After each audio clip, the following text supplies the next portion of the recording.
with only a day's notice to my parents, traveled to 5 different states, went to a party where I knew one person and got drugged. At least she knew somebody there.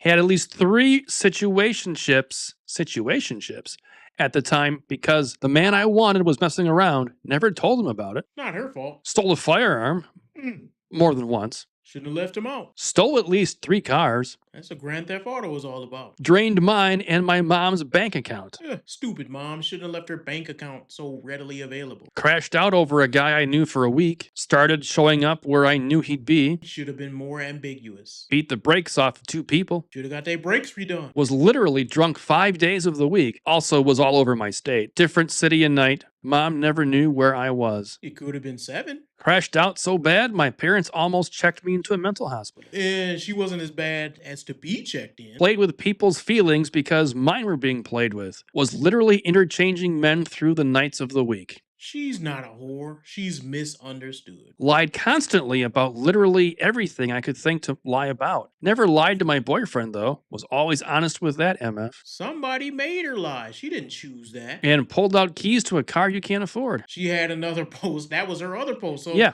After all that, yeah. she's still better than you. Yeah, but Have wait. no mistake, Mr. Producer. You as a man, yeah, she's better than you. What else she says? I heard. She said, I heard. And the story goes on. Oh, yeah? From who? The guy who couldn't get me? The girl who wants to be me?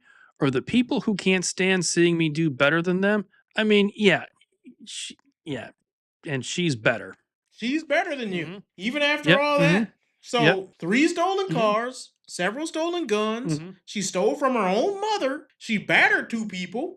Cheated on every boyfriend she ever had. Right. And it's not her fault. No. It's mental illness's fault. I see this trend that mental illness now for a lot of young women is the cute thing to do. And it's disgusting because they don't take any accountability or any responsibility for their own actions. This woman thinks it's cute. You want to know how she thinks it's cute? She took her little pose, made it, formatted it, put the words on there. She had to type them all up in her little cutesy pose. It's like, this is just who I am. You should listen to the music. The music was like something that goes along with just having a bad day or something. It's some crap. And it's just like, this is, oh, I'm so quirky. Right. And my mental illness, it made me do it. I can't control myself.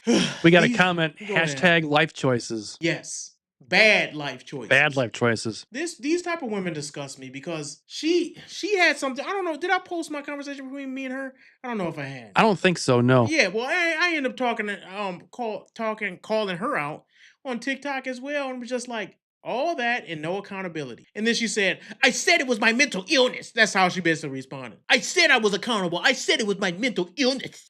These women, they disgust me. It's like, yo, if you really had a mental illness, it wouldn't be so quirky and so funny and so cute. And here's the other thing. You out here committing felonies? You don't belong in no mental health center. You belong in jail. You stole from your mom? Right. You belong in jail, ma'am. Or showing up where I knew he'd be. She's going after. She's stalking dudes, people. People. She's cheating on her boyfriends. What type of criminal? You don't belong here. Drunk 5 days of the week. Yeah, this woman, man. It's like, dude, the thing about it is she black out, she say this is mental illness, and then she goes and beats somebody up. And then she's not supposed to be held accountable for that? Why is she out walking amongst us? Check on her friend. Yeah. Look, and then not only that, but here's the thing. People talk about mental illness. Just because you have mental illness doesn't mean you aren't responsible for your actions. If you go and take somebody's keys out of their property and you take a car and you drive it away, you have enough capacity to know that that was wrong. You know it wasn't your car, but you still did it, and now you're making cute TikTok posts about it, and you obviously not in jail, so you're not accountable enough because you're committing multiple felonies. You're beating the brakes off people, you're stealing cars, you're stealing guns. That's definitely a felony. You should still be in jail. But I guess, I don't know what liberal woman privilege? I don't know what you call that. But this woman is like insane and she thinks it's cute. This is the type of woman y'all gotta be out there with? My goodness, man. I just thought that was insanely crazy. And it's like... Yeah, that's scary too. Here's the other thing. The Bible says that in Romans 14:12, we will have to give an account to God himself for our actions. Dude, it's people out there that truly believe, well, I can't be held responsible. It was my mental illness. It wasn't wasn't me. It was whatever mental illness of the day is the flavor of the day. You still have to be accountable. God is still going to hold that against you. You don't get to say, oh, my mental illness took me out and made me steal people's stuff. You knew what you was doing is wrong. And now you think it's cute. I would be more impressed if she posted a video of her apologizing to all the people she wronged. But nope, cute, quirky, and I'm still better than you.